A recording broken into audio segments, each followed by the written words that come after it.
모든 설교자들이 원하는 것이 있다면 바로 이 설교를 통해서 성도들이 위로를 얻고 힘을 얻는 것, 그것을 마음에 간절히 소망합니다. 저도 마찬가지입니다. 주일에 말씀을 전할 때 마음이 어려운 성도들이 위로를 얻고 또 힘을 얻었으면 하는 그런 마음이 참 간절합니다. 그런데 오늘 본문은 그런 면에서 제게 있어서 좀 어려운 본문이라고 할 수가 있습니다. 왜냐하면 예수님은 위로하시고 또 격려하시고 그런 은혜로운 예수님이신 것에 대해서 나누어야 좀 힘을 얻고 할 수가 있을 것 같은데, 오늘 본문은 좀 우리에게 낯선 그런 모습의 예수님이라고 할 수가 있습니다. 엄청나게 화내시는 예수님이 등장하고 있기 때문에 그렇습니다. 그런데 저는 이 낯선 화내시는 예수님의 모습을 통해서도 주님께서 저와 우리에게 주시는 말씀이 있다고 믿습니다. 오늘 말씀을 읽어가다 보면 자연스럽게 질문 하나를 하게 됩니다. 그 질문이 무엇이냐면 바로 예수님께서 우리 교회에 오시면 어떻게 하실까 하는 겁니다. 본문에 보면 예수님께서 성전에 가서 다 뒤집어 엎어 놓으셨잖아요. 근데 그것같이 주님께서 오늘 우리의 예배에 오시면, 우리 교회에 오시면 괜찮을까 하는 질문을 하게 됩니다. 여러분, 예수님은 어떤 분이십니까? 예수님은 당신을 십자가에 못 박는 그 사람들을 향해서도 하나님 아버지, 저 사람들이 지금 자기들이 뭐 하고 있는지 몰라서 저렇습니다. 주님, 저들의 죄를 용서해 주십시오. 이렇게 기도하셨던 분이 우리 예수님이십니다. 또 당시에 모든 사람들이 손가락질하며 멸시했던 사람들, 죄인들, 세리들, 창녀들, 또 문둥병자들, 이런 사람들을 다 외면하지 않고 다 품어주시고 고쳐주신 분이 예수님입니다. 정말 은혜와 사랑의 예수님이시죠. 그런 예수님이 오늘 본문에 보면 아주 무섭도록 화를 내고 계십니다. 주님께서 이렇게 화내신 이유가 무엇일까요? 그것은 바로 성전이 본질을 잃어버렸기 때문입니다. 예수님께서 예루살렘 성전을 가셨습니다. 근데 그때 그 성전 안에 소를 팔고 양을 팔고 비둘기 파는 사람들이 있었습니다. 또 돈을 바꾸는 사람들이 있었습니다. 그런데 예수님께서 노끈으로 채찍을 만들어서 양소 성전에서 다 내쫓고 돈 바꾸는 사람들 돈 다 쏟고 상을 엎어버렸습니다. 비둘기 파는 사람들에게는 비둘기 가져가라고 그랬습니다. 아마 소나 양은 다시 잡을 수 있지만 비둘기는 날아가면 잡기 어려우니까 그렇게 하셨던 것 같아요. 하여간 그 성전 안에서 이 장사하는 사람들, 돈 바꾸는 사람들 다 내어 쫓으셨습니다. 예수님께서 이렇게 하신 데는 사연이 있습니다. 6월절이 되면 그 성전에서 제사 드리려고 이곳저곳에 멀리 떨어져 있던 유대인들이 성전으로 오게 됩니다. 근데 올 때 그 성전에서 제사 드릴 흠없는 양, 소, 비둘기 이런 것들을 직접 가지고 왔습니다. 그러니까 멀리에서 그 짐승들을 직접 가지고 오는 것이 얼마나 불편한 일이겠습니까? 그러다 보니까 자연스럽게 성전에서 이 짐승들을 파는 일이 생겨나게 되었습니다. 그래서 처음에는 이 사람들, 유대인들이 제사 드리는 것을 돕는 것처럼 보였습니다. 그런데 시간이 흐르면서 처음에는 제사 드리는 사람들을 돕는 것으로 시작했을지 모르지만 시간이 지나면서 변질되는 일이 일어나게 됩니다. 재물을 비싸게 팔기 시작을 했습니다. 재물을 제사 드릴 때 바치려면 흠이 없는 것으로 바쳐야 했습니다. 그런데 당시에 성전 관리하던 제사장이나 서기관들이 제사 드리러 오는 사람들이 가지고 온 짐승들, 그 짐승에 흠이 있나 없나를 검사를 했습니다. 그런데 그 검사를 할 때 불합격시키는 일들이 일어나기 시작했습니다. 그러면 어떻게 합니까? 가져왔는데 흠이 있다고 하니까 어쩔 수 없이 성전에서 파는 짐승들을 사야만 했습니다. 비싸게 살 수밖에 없지요. 이 일에 제사장, 서기관들 그리고 장사꾼들이 서로 연결되어 있었습니다. 서기관이나 제사장들은 불합격하게 해서 흠 있다 이렇게 해서 그 성전에서 파는 재물만 사게 하고, 그러면 장사꾼들은 그것을 비싸게 팔고 그리고 상당한 이윤을 제사장이나 서기관들에게 바치는 일이 벌어지게 된 겁니다. 기록에 의하면 참 비싸게도 팔았는데 심지어 얼마나 비싸게 팔았냐 보면 16배 정도 비싸게 팔았다는 기록도 나옵니다. 정말 강도가 된 것이죠. 그래서 다른 복음서에 보면 주님께서 강도의 소굴을 만들었다, 정말 이렇게 되어진 겁니다. 또 여러 나라에서 사람들이 오다 보니까 그 나라의 화폐를 가지고 옵니다. 그런데 성전에 성전세를 바칠 때는 유대 화폐로만 쓰게 되어 있었습니다. 그러니까 화폐를 바꿔야 하죠. 환전을 하죠. 근데 그때도 수수료를 많이 내게 된 겁니다. 환전하는 권리, 이것도 제사장 서기관들과 다 결탁되어 있었습니다. 백성들 입장에서는 너무나 힘들고 어렵고 불법인 줄 알지만 그 제사장 서기관들의 권세에 눌려서 아무 말 하지 못하고 그저 어려움만 겪을 뿐이었습니다. 예수님께서 그것을 보시고 화를 내신 겁니다. 성전이 본질을 다 잃어버렸다는 것이죠. 여러분, 이 성전 주님의 몸이라고도 하기도 하고 또 바로 교회를 말하는 것입니다. 고린도전서 3장 16절에 보면 너희가 하나님의 성전인 것과 하나님의 성령이 너희 안에 계시는 것을 알지 못하느냐. 교회가 바로 성전이다. 또 예수 믿는 우리가 바로 교회다. 여러분, 보통 교회를 공동체로서의 교회만 생각하기가 쉽습니다. 그런데 예수님을 믿는 한 사람 한 사람, 그 사람이 다 교회입니다. 그래서 제가 교회고 여러분 한 사람이 다 교회인 겁니다. 그래서 교회는 예수 믿는 나 자신이 교회이고 함께 모이는 우리 공동체가 교회이고, 그런 면에서 예수 믿는 가정, 예수 믿는 속회, 이게 다 교회인 것입니다. 그런데 오늘 말씀을 보면 주님께서 기뻐하시는 성도도 있지만 슬퍼하는 성도도 있고, 주님께서 기뻐하시는 교회도 있지만 슬퍼하는 교회도 있다. 제가 표현을 부드럽게 슬퍼하는 교회, 슬퍼하는 성도 이렇게 했지만 분노하고 화내시는 교회와 성도들이 있다는 겁니다. 여러분, 어떤 교회가 좋은 교회일까요? 예수님께서 기뻐하시는 교회가 좋은 교회입니다. 어떤 교회를 주님께서 기뻐하시고 어떤 교회가 좋은 교회인가, 오늘 말씀을 통해서 좀 나누려고 합니다. 먼저는 예수님께서 주인인 교회가 좋은 교회입니다. 오늘 본문에 보면 예수님께서 화를 내시면서 하신 말씀 중에 내 아버지의 집으로 장사하는 집을 만들지 말라. 주님은 성전을 내 아버지의 집이라고 표현하고 계십니다. 그 말은 성전의 주인이 하나님 아버지이시고 또 아들 예수 그리스도께서 당연히 성전의 주인이 되는 거죠. 여러분, 성전에서 장사하고 돈 받고 주던 사람들 다 하나님을 섬긴다고 하는 유대인들이었습니다. 그런데 하나님을 섬긴다고 하는 그들의 몸은 성전 안에 있었지만 마음은 하나님을 외면하고 있었습니다. 하나님께서 그들 마음의 주인이 아니었고 그들의 욕심이 그들 마음의 주인이 된 겁니다. 예수님께서 화내신 것 바로 이것 때문이었습니다.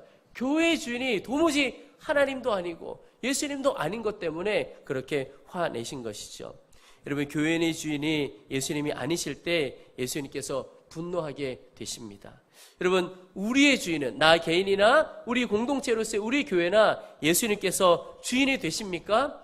잘 점검해 보았으면 좋겠습니다. 영국의 빅토리아 여왕이 종종 궁궐을 나가서 이 서민들을 찾아가서 사귀고 대화하는 것을 즐겨 했습니다. 근데 한 번은 믿음이 좋다고 하는 여인의 이야기를 듣고 그 여인을 찾아가게 되었습니다. 그 여인을 만나서 이야기를 하는데 참 신앙적인 이야기, 은혜롭게 이야기를 나누게 되었습니다. 그리고는 그 이야기 나누는 중에 그 여인의 믿음에 이 여왕이 감동을 하게 됩니다. 그리고는 질문을 하나를 하게 되는데 이런 질문을 하게 됩니다. 당신을 찾아온 손님 중에 가장 고귀한 손님은 누구입니까? 이렇게 물으려고 했습니다. 여왕이 기대하는 것은 그 믿음 좋은 여인이 네, 예수님입니다. 이 대답을 기대했습니다. 그래서 그분이 예수님입니다 이렇게 하면 여왕도 딱 맞장구를 치면서 저도 그렇습니다 이렇게 말을 하려고 기대하고 물은 겁니다. 당신을 찾아준 손님 중에 가장 고귀한 손님이 누구입니까? 그랬더니 전혀 뜻밖의 대답을 하는 겁니다. 네, 가장 귀한 손님은 두말할 것도 없이 여왕 폐하입니다. 제 생애 최고의 손님이십니다. 이 여왕이 기대했던 말하고 좀 다르게 나와서 여왕이 본심을 드러내는구나 이런 생각을 한 겁니다.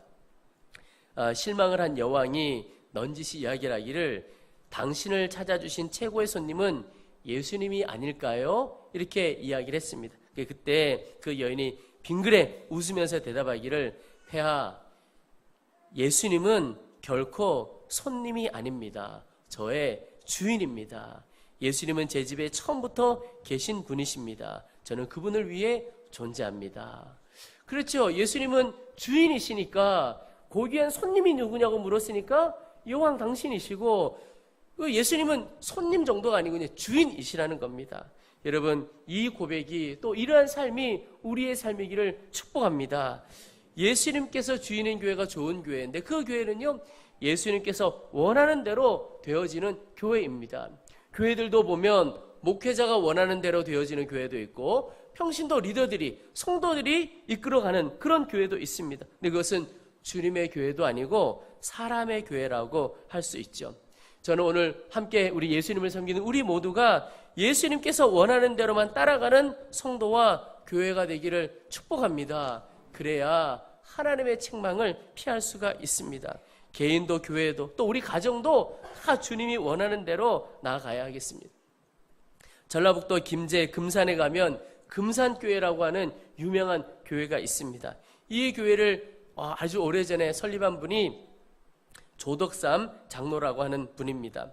이분은 금산에서 아주 손꼽히는 부자여서 그 지역에서 이분의 도움을 받지 않은 사람이 없었다, 이렇게 기록될 정도로 대단한 부자였습니다. 근데 선교사님이 오셔서 전하는 복음을 듣고 이분이 예수님을 믿고 온 가족뿐만 아니라 하인들까지도 다 예수님을 믿게 됩니다. 그런데 그 집에 하인 중에 이자익이라고 하는 청년이 하나가 있었습니다. 그런데 이 이자익은 너무너무 가난해서 고향은 경상도인데 이 전라도 땅에 가면 좀 먹고 살 수 있지 않겠나. 그래서 이 조덕삼 장로의 집을 찾아와서 스스로 하인이 된 사람인데 똑똑한 사람이었습니다.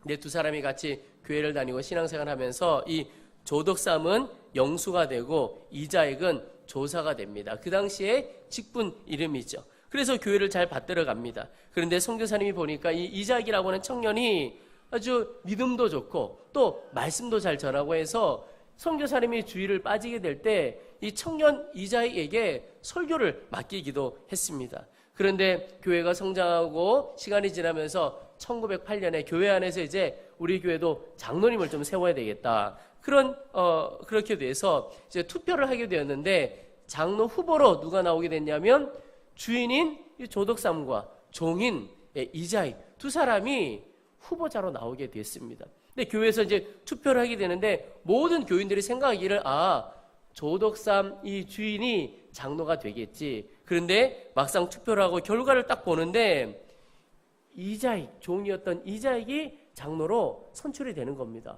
표를 훨씬 더 많이 받은 겁니다.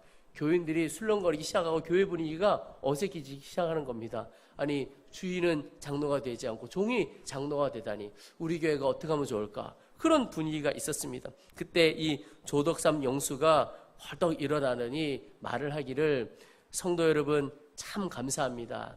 나는 나이가 많아서 봉사하기가 어려운데 젊은 이자익 조사를 장로로 뽑아주셔서 감사합니다.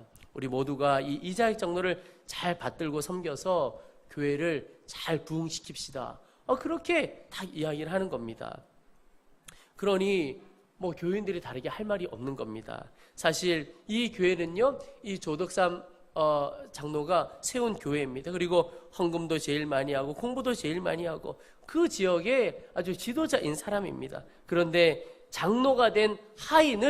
먼저 장로가 된 하인을 그렇게 극진히 섬겼습니다. 그래서 교회가 너무너무 평안하고, 그리고 그 주변에 성도들이나 예수 믿지 않는 사람들이나 저 교회는 정말 예수님께서 주인인 교회구나. 그러니 하인이 먼저 장로가 되었는데 그를 그렇게 극진히 섬겨가게 되는 거죠. 큰 칭송을 받게 되었습니다. 그리고 그 다음 해에 교인들이 감동을 받아서 이 조덕삼 영수를 또 장로로 세우게 됩니다. 그 후에 이 조덕삼 장로가 이자익을 보니까 너무 총명하고 믿음이 귀한 거예요. 그래서 신학교를 보내게 됩니다. 평양 신학교 보내서 목사 안수를 받게 합니다. 그리고 목사 안수를 받고 어디로 오게 되냐면 바로 그 금산교회 담임 목사로 청빙을 하게 됩니다. 자기 집에 종으로, 하인으로 데리고 있었던 사람을 장로로 섬기고, 더 나아가서 교회 담임 목사로 청빙해서 너무나 잘 섬겼습니다. 교회가 아주 훌륭하게 되고, 또 그 이장익 목사님은 한국교회 초기에 귀한 역할을 하는 목사님이 되셨습니다. 이 조덕삼 장로님의 가정은 믿음의 가정으로 많은 사람들에게 칭송을 받게 되었지요. 여러분, 어떻게 이런 일이 있을 수 있죠? 예수님이 그 마음의 주인이 되어지니까 하인이 먼저 장로가 되고 담임 목사가 되어도 극진히 섬길 수 있게 되는 거죠. 여러분, 저는 우리 모두가 이런 멋진 교회, 좋은 교회 세워가기를 소망합니다. 또 좋은 교회가 어떤 교회냐? 예수님만 예배하는 교회가 정말 좋은 교회입니다. 여러분, 교회는 예배하는 곳이죠. 당연히 예배하는 곳 아닐까? 그런데 누구를 예배하느냐? 이게 중요한 문제입니다. 교회가 주님만 예배하는 곳 아닐까? 그런데 그렇지 않을 수도 있다는 겁니다. 여러분, 예배가 무엇이죠? 예배는 그 예배하는 대상을 높이고 예배하는 대상을 바라보는 것이 예배입니다. 그래서 예수님을 예배한다, 교회에서 예배한다 그러면 당연히 예수님을 높이고 예수님을 바라보는 것입니다. 여러분, 우리 교회는 또 나는 예수님만 높이고 예수님만 바라보는 성도요 교회입니까? 살펴보아야 합니다. 프랑스의 루이 14세가 한 번은 귀족들을 거느리고 주일 예배에 참석하려고 그 주교에게 통지를 했습니다. 내가 어느 주일에 예배에 가겠습니다. 준비를 잘 하라, 이런 뜻이죠. 그런데 그때 황실 설교자였던 이 푸넬론 대주교가 그날 예배를 집례하기로 되어 있었습니다. 그런데 그 날이 되어서 주일날 왕이 귀족들을 데리고 아주 근엄하게 또 위험을 떨면서 교회 문을 열고 교회로 들어갔습니다. 근데 가보니까 이게 웬일입니까? 사람이 아무도 없는 겁니다. 주일에 예배 드리는 사람이 아무도 없는 거예요. 그래서 왕이 깜짝 놀라서 그 설교자를 불렀습니다. 이게 어떻게 된 거냐? 왜 아무도 없느냐? 그랬더니 그 푸넬롤이라고 하는 설교자가 아주 대담한 자세로 그 왕에게 이렇게 이야기를 했습니다. 폐하께서 오늘 예배에 오신다는 사실을 모든 사람들이 알고 있고 굉장히 관심을 갖고 있습니다. 그런데 제가 그들이 진짜 하나님을 예배하기 위해서 오는 사람인지 아니면 폐하를 보기 위해서 오는 사람인지 시험해 보고 싶었습니다. 그래서 일부러 오늘 급한 일이 생겨서 황제께서 예배에 참석하지 못하게 되었다는 광고를 했습니다. 그랬더니 한 명도 오지 않았습니다. 이렇게 되었다는 겁니다. 여러분, 누구를 바라보고 누구를 예배하느냐, 이게 굉장히 중요한 문제입니다. 근데 교회는 오직 예수님만 예배하고 예수님만 자랑하는 것입니다. 예배가 예수님을 자랑하는 거예요. 근데 사실 우리가 주님을 예배한다고 하지만 자기를 자랑하고 자기 드러내려고 하는 욕구가 굉장히 강합니다. 예수님이 드러나기보다 사람 드러나기가 쉬운 겁니다. 예배를 섬겨가는 이들 안에 이런 유혹이 있습니다. 또 교회가 성장하고 교회가 함께 있다 보면 사람 자랑하고 그들의 어떤 것 자랑하기가 쉽습니다. 여러분, 주님을 향한 섬김 참 귀합니다. 그러나 내가 드러나고 나를 자랑하지 않도록 조심해야 합니다. 나를 높이고 자랑하는 순간 주님의 영광은 다 사라져버리기 때문에 그렇습니다. 주님은 없고 사람만 남아요. 슬픈 일이 일어나게 됩니다. 제가 가끔 우리 지역의 다른 목사님들을 만날 때가 있습니다. 근데 목사님들 만나면 제가 너무 감사해서 우리 성도님들 자랑을 많이 합니다. 우리 장로님, 권사님, 집사님, 성도님들 너무 귀하고 감사하다고. 제가 그런 목사입니다. 그렇게 가서 자랑을 많이 하는데 마음에는 아니 내가 나를 자랑하는 것도 아니고 우리 교인들 자랑하는 것 이 정도는 괜찮겠지, 그런 마음이었어요. 그런데 하나님께서 이것도 조심해야 되겠다. 예수님보다 사람을 더 자랑하는 것, 이거 할 게 아니구나. 그저 나를 구원하신 주님, 성도들 안에 역사하신 주님만 자랑해야 되겠구나, 이야기할 수 있죠. 그런데 그 가운데 주님이 더 드러나야 하겠다는 것이죠. 중세시대 교회가 아주 부유해졌습니다. 그래서 아주 화려하게 건물을 짓고 목회자도 아주 화려한 옷을 입고 부유함을 자랑을 했습니다. 그런데 너무 안타까운 것은 그들에게 금과 은은 가졌지만 죽은 자도 살려내고 눈먼 자도 보게 하고 안진뱅이를 일으켜내는 예수의 이름의 능력은 잃어버리게 된 겁니다. 여러분, 예수님을 자랑하면 예수님의 능력이 임해요. 그런데 사람 자랑하고 나를 드러내면 다 사라져버리게 되는 겁니다. 오직 예수님을 자랑하고 자랑할 분은 예수님 한 분이십니다. 그래서 예배는 우리가 자랑할 그 예수님께 마음을 고정하고 그분께 집중하는 것입니다. 여러분, 교회에서 물건을 팔 수도 있죠. 그런데 마음이 어디에 있느냐가 중요합니다. 우리 교회에서 책도 팔고 또 여선교회에서 여러 가지 판매도 합니다. 오늘도 예배 후에 여러 가지 판매, 우리는 또 예약 접수를 받습니다. 그냥 당일에 막 팔지 않습니다. 많이 주문하시기 바랍니다. 그런데 교회에서 그렇게 할 수도 있어요. 그런데 중요한 것은 마음이 어디에 있느냐는 것입니다. 교회에서 이렇게 팔고 하는데 마음이 돈 그 자체에 있다면 문제가 되는 겁니다. 그런데 오직 마음을 주님께만 두고 있다면 그것은 주님 안에 좋은 사역이 되고 좋은 교회가 되는 것입니다. 우리나라의 역사에 보면 1388년에 위화도 회군으로 이 이성계가 새로운 왕조를 세우려고 합니다. 그때 다섯째 아들인 이방원을 고려의 마지막 충신이라고 하는 정몽주에게 가서 마음을 좀 알아보라. 우리와 함께 이 길을 갈 건지 어떨 건지. 그때 이 정몽주를 찾아갔던 이방원이 시 하나를 읊는데 그것이 하여가입니다.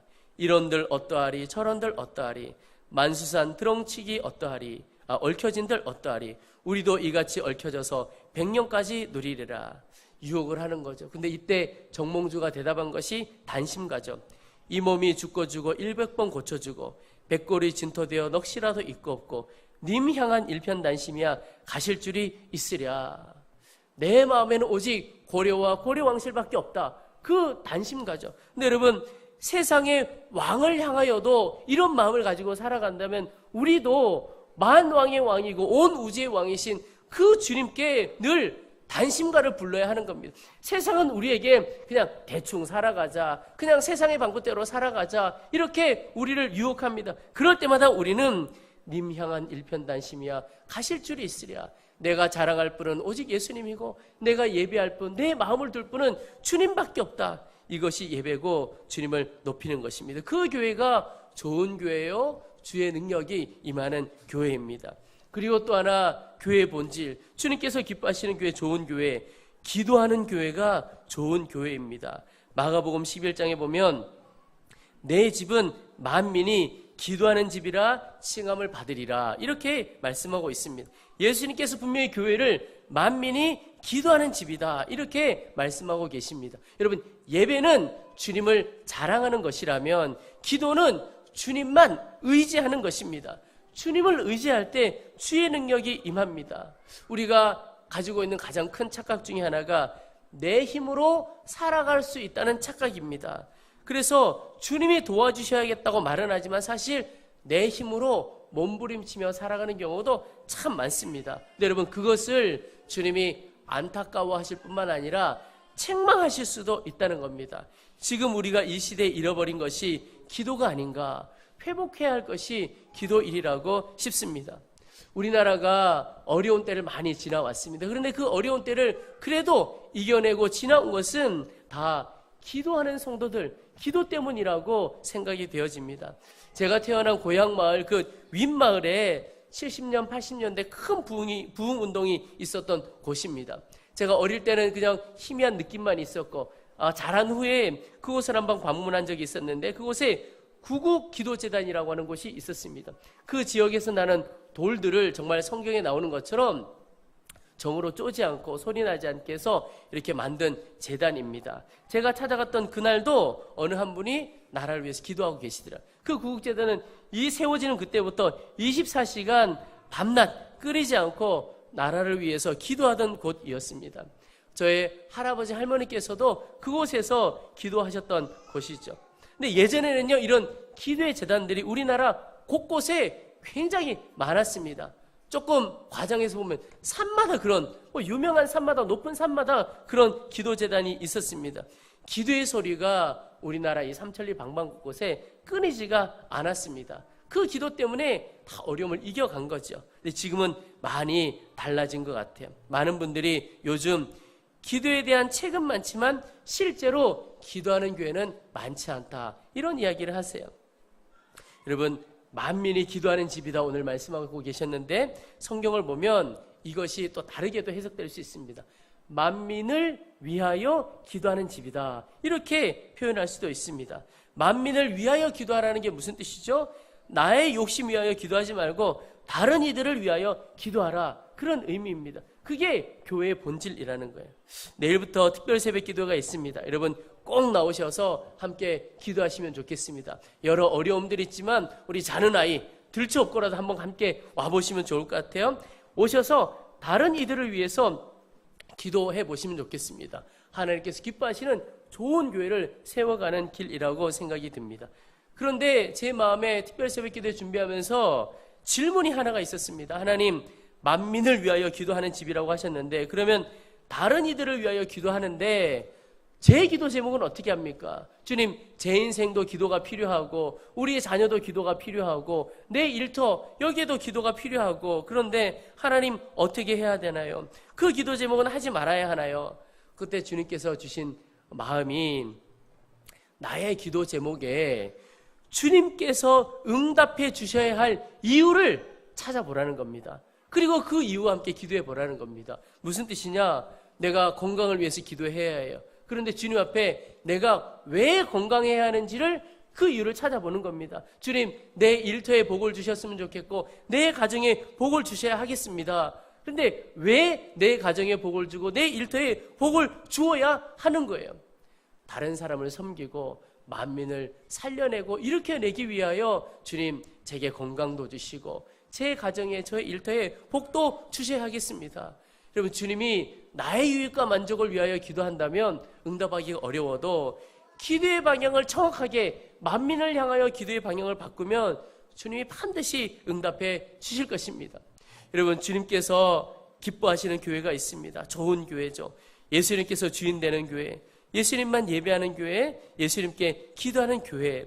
주님은 그런 교회를 세우는 일에 우리를 부르셨습니다. 여러분, 이 일은 결코 작은 일이 아니고 정말 영광스럽고 가치 있는 일입니다. 미국의 윌로크릭 교회를 담임하는 빌 하이벨스 목사님, 이분이 20대 청년일 때 인생의 목적과 장래, 내가 앞으로 어떻게 살아가야 될까, 그 고민을 갖고 아주 심각하게 고민을 하면서 남미를 여행하고 있었습니다. 브라질의 한 도시, 한 호텔에서 아름다운 해변을 바라보면서 한 호텔에서 저녁에 혼자 저녁을 먹고 있는데 그 옆자리에 너무나도 행복해 보이는 노부부가 식사를 하면서 대화를 하더랍니다. 근데 그 대화를 하나를 그냥 듣게 되었습니다. 어떤 대화를 하느냐, 두 분이 대화를 나누는 중에 여보, 정말 멋있지. 당신 그동안 고생 많았어. 그 대신 고생한 가치가 있잖아. 여기는 우리가 평생 꿈꾸던 곳이야. 뭐 나름대로 은혜로운 대화이죠. 그런데 이 청년 빌 하이벨스가 그 이야기를 듣고 충격을 받습니다. 왜냐하면 남미를 여행하면서 고급 식당에서 저녁 한 끼 먹는 것을 위해서 평생 안 먹고 안 쓰고 고생하며 살아왔다는 것인가? 이곳에서 저녁 한 끼 먹는 것, 이것이 그렇게 인생을 바쳐서 해야 할 가치가 있는 그런 일인가 하는 것에 대한 심각한 고민이 되는 겁니다. 그리고는 숙소로 돌아와서 그날 밤에 하나님 앞에 무릎을 꿇고 이렇게 기도합니다. 하나님, 저는 적어도 그들이 살아왔던 인생보다는 더 가치 있는 인생을 살게 해 주십시오. 이것보다는 더 영광스러운 인생을 살게 해 주십시오. 그리고는 이분이 목회자가 되고 예수님께 예배하는 교회, 또 예수님께 기도하는 교회, 그런 교회를 세워가고 영혼 구원한 일을 감당하는 그런 목사가 되었습니다. 여러분, 우리는 어떤 일에 우리의 인생을 드리고 있습니까? 내가 지금 하고 있는 일이 정말 얼마나 가치 있는 일인가 한번 생각해 보시기 바랍니다. 주님께서 기뻐하시는 교회, 좋은 교회 세우는 일은 그 어떤 일보다도 더 영광스럽고 가치 있는 일입니다. 왜냐하면 그 교회를 통해서 하나님께서 죽은 자를 살려내고 쓰러지고 넘어진 자를 일으켜내고 이 세상을 치유하고 회복하는 길이기 때문에 그렇습니다. 우리가 그런 교회를 함께 세워나갈 때 하나님께서 우리의 삶에 놀라운 능력으로 임재해 주시고 우리 또한 하나님의 영광을 보게 될 것입니다.